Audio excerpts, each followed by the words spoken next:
Okay. Well, good morning, everyone. Good afternoon, good evening, and thank you for joining us today for another All Things Business Guy podcast. I'm Daniel Akett, and the purpose of this, of course, is to solve the worldwide problem of unhappiness in the workplace. And what we know today is that over 70% of people hate their jobs, they hate what they do. We also know that over 60% of students change their career path in their first year of college. So there's really a big pain point that's happening at the moment around the world. And even more so nowadays, what we're finding is that all these big companies like Gallup, these big research companies, are coming out with new reports and information that are basically highlighting these problems. But what we also know is that companies don't know how to solve these problems. So they're doing things like 4-day work weeks. They're doing things like, additional employee benefits. They are paying people more and more money to just keep them doing the jobs because those jobs are valuable, but they're not taking into account the individual and the process that they are going through. So, well, who am I? Well, I'm the founder of Team App and the Trusted Sales Academy, and of course, All Things Business Guy. I live in London. I'm originally South African, and I'm here with the most amazing person, Jodine Scher, who is a self-awareness coach. Joe, we've been friends for years, and thank you so much for being here. Such a pleasure. Well done on the podcast. It's always such a big step to leap into this world and people need it and people love finding new information. So I'm wishing you so much success with this before we even get started. Oh God, thank you so much. So in a brilliant way, tell me what you do and, what you specialize in.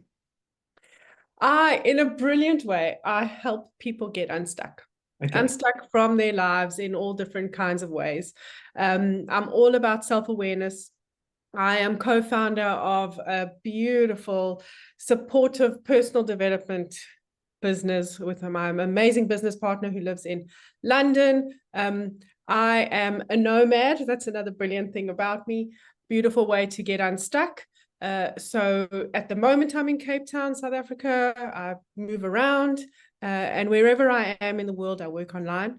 Yeah. And my whole purposeful being is helping people to understand who they were born to be, because I believe that is what makes everything so messy. And that's how you get unstuck, is to own who you are and actually figure out who you are. Yeah. I want to dive into this a bit more. So when you talk about the term unstuck, how do you know when you are stuck? What is that information? How do we know this? We're not happy. We're not happy and we're frustrated in some kind of way. It's so many people that I speak to, it's kind of like, I know there's something more, or I know I should be doing something more. This can't be it. That's that feeling, this can't be it. There's got to be more. And that for me that is what stuck feels like. But also, in one's life, I know that I kind of describe it in this way for myself, is that the success line for me is always what I'm chasing, but I never get there because I keep pushing it away. So this thought process about that, am I stuck? I mean, I don't know, but am I stuck in a different way? I'm not stuck in moving forward, but I'm stuck in maybe deciding, where that kind of success line is or where I want to head to, Yeah. So one of the big parts of the coaching that I do as we get started is to actually reframe what it means to search for your purpose and be purposeful. And a lot of times, and we're going to have a frank conversation, you and I know we're going to have a frank conversation. I believe that the self-help industry has done a lot more damage than good. Right. And a big part of this damage is, what's your purpose? Find your purpose. And this searching for this purpose, this peak of what's purpose, has taken away from people's everyday feeling purposeful. So if we take away the big picture from you, right, and I say to you, what have the last couple of days been like? If you're aiming for this big, who do I ultimately want to be? Those days feel kind of useless and pointless, right? But when you actually go into, what difference did I make for myself today? What impact did I make for one person today? What does purposeful actually mean? And we take away this, this ultimate goal that everyone's aiming for, we really shift the dynamic of what it means to feel worthy and feel successful in bite-sized pieces. Yeah. I mean, that's, when you talk about one of the things that we're building with Team App is, so obviously, we're building our app and we're launching that this year.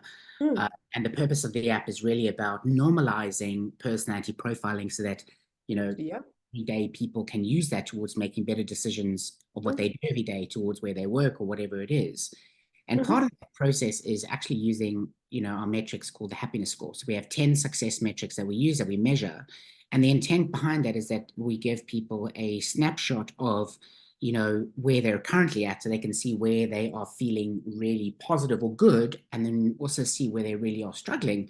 And then from there, it gives people kind of an intent or focus area where it can either improve or change in those different areas. Like when something like this, like how have you seen this in your industry, in your space? For the clients, you've worked with some big names, right? Big people.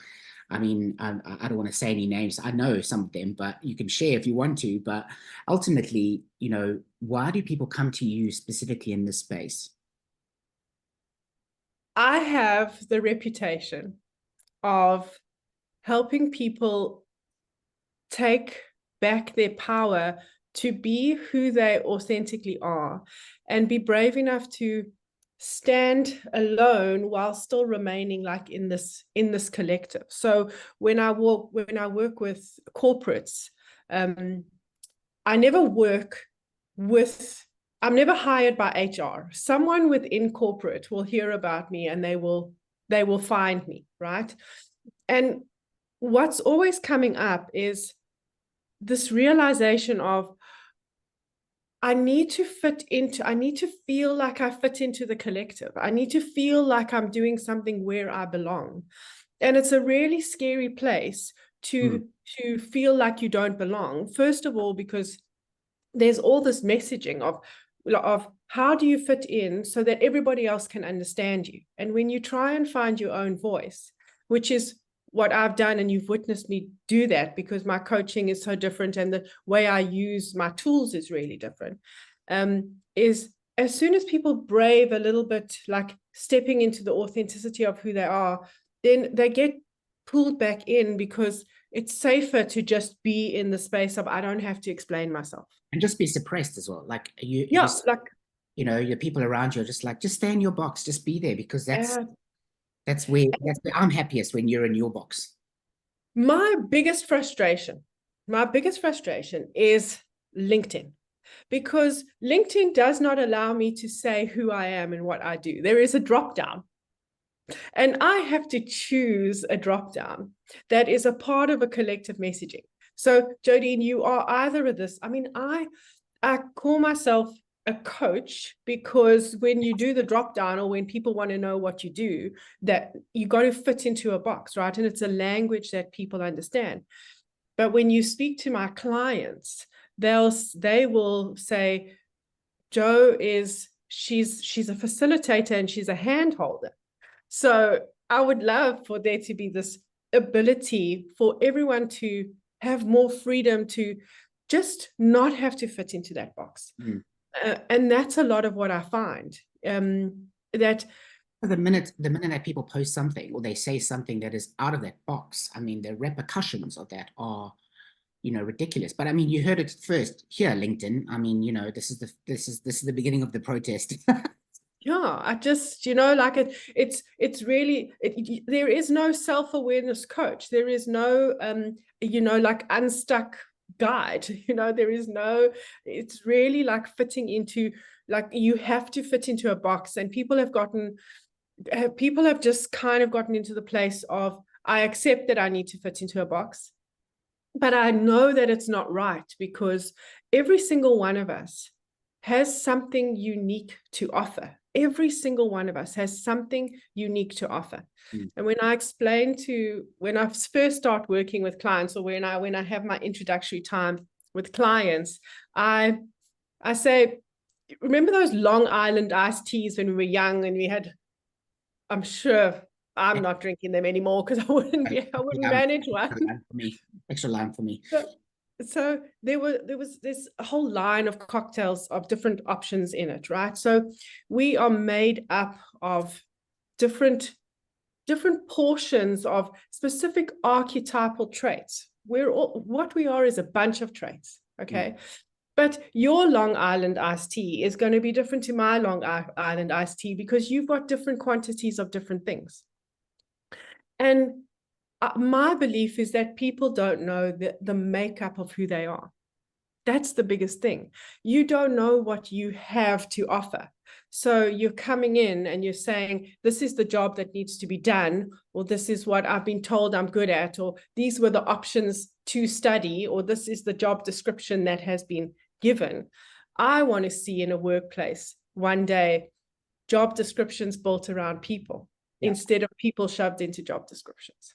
But I mean, I just want to elaborate on this. So this is the big thing for me. You know, I've worked in personality profiling for 10 years now, worked with thousands and thousands of clients, had thousands and thousands of conversations on profiling. I absolutely love it. But what I love about it is that when you understand what you are good at, and when you understand what you're not good at, you then can fight for that. And you can actually say, no, if you make me do this, I will fail at this. Or if you make me do this, I can do it, but I'll do it for a really short sprint. And then I'm going to start to fail at this. I need you to understand this.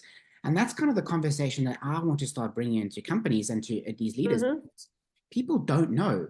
You know, let me set a scenario. Let's talk about a small dental practice, for example. And it could be any practice. It could be any small type of business. You have a front desk agent, or secretary, I don't know, receptionist, whatever you want to call it. The responsibilities of receptionists, they are magicians, because they've got to do appointments, they've got to do invoicing, they've got to do submitting medical aid insurance claims, which none of us know how to do anyway. And they've got to do all these different elements, which all are different parts or different energy structures within a job.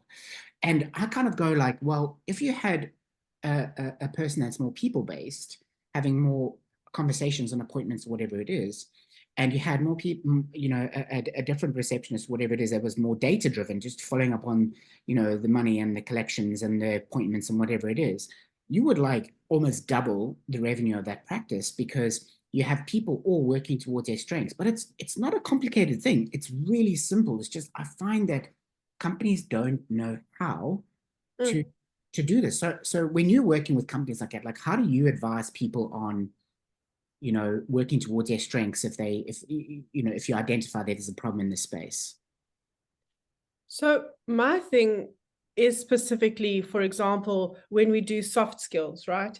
So anyone who's, for example, in a management position, we know that a soft skill that they need is leadership. Okay. So I'm coming in and I'm saying, let's identify everyone who needs leadership. It's important that they have the ability to lead. And I'm saying, I want to ask you in front of so you're high up, right? And you have a leader over here who needs to report to you. I need you to ask your leader, do you know what type of leader you are? And most of the times, people don't know what type of leader they are. And that's where the personality blueprint comes in, right? That's where, what is the cocktail that makes you up? And so my thing is to really get specific into unpacking, not just you need someone who has leadership skills. There's a variety of different types of leaders. There is, so for example, one of the archetypical energies that we all have is the caregiver. If you have someone who has a lot of caregiver, they are going to be a very compassionate, empathetic leader, right? Yeah. Then there's another type who could be the architect, and you can hear from that word, they are extremely structured. If someone comes to work and they are having an emotional bad day, they are going to get a very different response from the architect that they're going to get from the caregiver. Yeah. And that's what people don't understand. So when I'm going to business, I'm saying, it's all very good and well to say this is the type of person that you need. So you need someone with leadership skills. You need someone who's quick thinking. You need someone who has strong levels of communication. Like you were saying, the receptionist, you need someone. But then you are not getting to the core of helping that person be their most authentic self. And that's what you want. You want someone to be their most authentic self when they are doing their job. So what I hear you saying as well is that people being unhappy or people being less performance, perform less or whatever. I'm sorry, my English is terrible. Is that it's unnecessary. It doesn't have to be that way, but it is what we know, and it's all that Absolutely. Because at school, you're taught to do a role, and you're taught a multitude of roles, and then you kind of just like, there's so many influences that are making us choose where to go and what to do, and a lot of it is opportunity, of course, opportunity and and earning potential. I mean, I want to ask you this question, which is, like, with the companies that you work with at the moment, with the people, the entrepreneurs, the individuals that you're working with, right? What is the common things that are not working? Like, where are people really struggling? People are struggling with the balance of, this is what I have to do to show up. Like, I need to show up and I need to do this. And I also need to show up for myself. People are really struggling with this balance, with some kind of a work-life blend, with some kind of I need to show up and be present and be dedicated and be committed, but then I also have to find the time to be dedicated and committed to myself. And I'm going to be so honest with you. Every person who comes to me, and the intention is initially leadership coaching, business coaching, right, guidance in that space, it ends up being a personal journey for them. Every single person. Because at the end of the day, so when I worked in corporate for a tiny window. I knew that it wasn't right for me. But when I was 18, 19 years old, that message was, it's when you're at work, you work. You separate your personal life from your work life. You have to be different people at different times. And that is such a struggle. You are, at the end of the day, we are these human beings who are functioning the whole time, trying to balance all these balls. Yeah. So for me, every single, and the more, it's interesting. I love this question. The higher role that someone has, for example, if they are the business owner, and then they have staff they feel responsible for the well-being of their staff. If my business doesn't do well, what's going to happen to my staff members? I have a really high-powered woman on Exco who's so interesting, because she feels like if something doesn't go right in the project that they're doing, she's failed the whole team, right? So there's really a lot of that responsibility. And then I have to get to the place of saying, you are one person, you are human, and you can only do so much. And what are you doing to be kinder, gentler, more supportive to you? And it once again goes back to that cocktail of who you are. Do you even know how much you need to recuperate? How much time do you need? Because some people can go.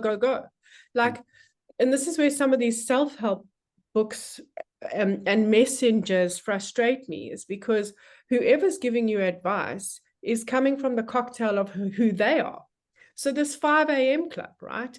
They could have a lot of an archetypical energy called the visionary. The visionary is the person who will get up early in the morning and will go.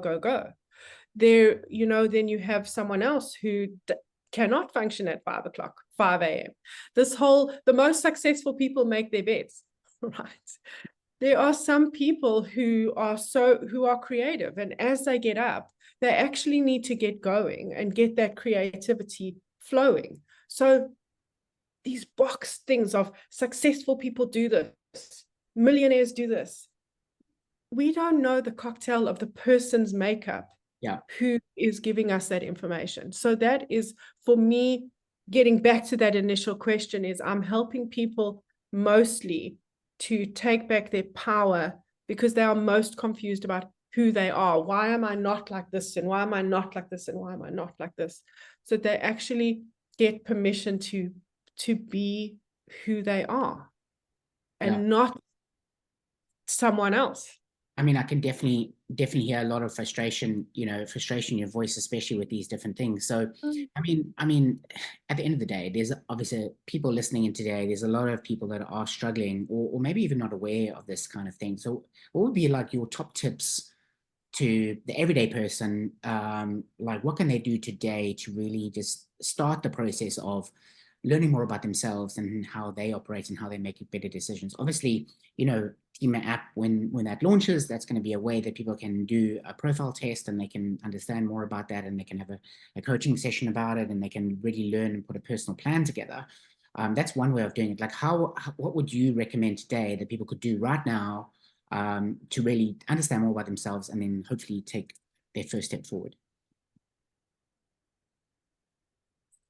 If you are not gonna, if you feel like you don't have the capacity to reach out, right? And if actually going through a process of coaching doesn't feel like it's the right time for you, then what I would start to do is I would start to do all the things that you do and ask yourself, does this make me feel purposeful? From the right from the beginning of the day, because we have missed out on so much of that. Waking up, if you are part of a family, if you, whatever role you hold in the family, does this make me feel purposeful? When you get to the office, does this make me feel purposeful? When you're dealing with a client, when you're dealing with a teammate, to actually start to gauge whether you feel purposeful in what you're doing and you don't. Because that is the biggest thing. We are basically on unconscious autopilot for most of our time. And we are missing out on understanding whether what we are doing is fulfilling and does make us happy. So if you want one starting point, just start paying attention to how you feel. And then the other thing is, am I appreciated when I do feel purposeful? Am I appreciated for how purposeful I feel?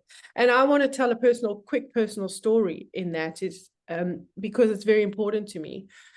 In this nomad that I am, I can be anywhere in the world at any time that I want to be. And I'm going back to Johannesburg to be with my nephew who is doing his matric. And I am going to stay with him and for his final year of school. And the reason why is because this kid, when I help him, I feel so purposeful, which is one thing, but he is so grateful for the help. He absolutely acknowledges my aunt, and he's a teenager, he's an 18-year-old boy, right? Man. He is saying, thank you, Auntie Joe. Like, thank you. And I keep on saying to him, do you know why I'm showing up for you? And I say to him, I'm showing up for you because I can feel your gratitude when I show up for you, which is so important. So it's this duality in work, because I know you're talking to people, right, who are trying to find out, is there career satisfaction? Am I happy in what I do? Because you and I, we wouldn't be needed if people were happy in what they were doing, right? We'd be doing something completely different with our lives. We've been through this That, ourselves, we've both been through this really. yeah. If I had to explain it in a very short sentence, it would be like, feel like I'm doing backstroke through like a muddy swamp in the wrong direction. That's what it kind of, I mean, that's a crazy thought, but I love that. And I suppose this kid is, I don't know his name, it's irrelevant, but the fact that he's got somebody that actually can just kind of a mentor is something that's really impactful, because I've got multiple mentors. I mean, I've got um, expensive mentors, inexpensive mentors. I've got many people, but they advise me in different spaces of business and life. And, I mean, I've had quite a few sessions with you as well, when I look at it from a spiritual or higher power perspective. And it's really important to get that, because at the end of the day, we're all here to live, as you say, a purposeful life, and a life that is fulfilling. And I think that's that point of what purpose is. I think, there's, with all these people that are writing these books and explaining what, I think it's also misconstrued what having a purposeful life is.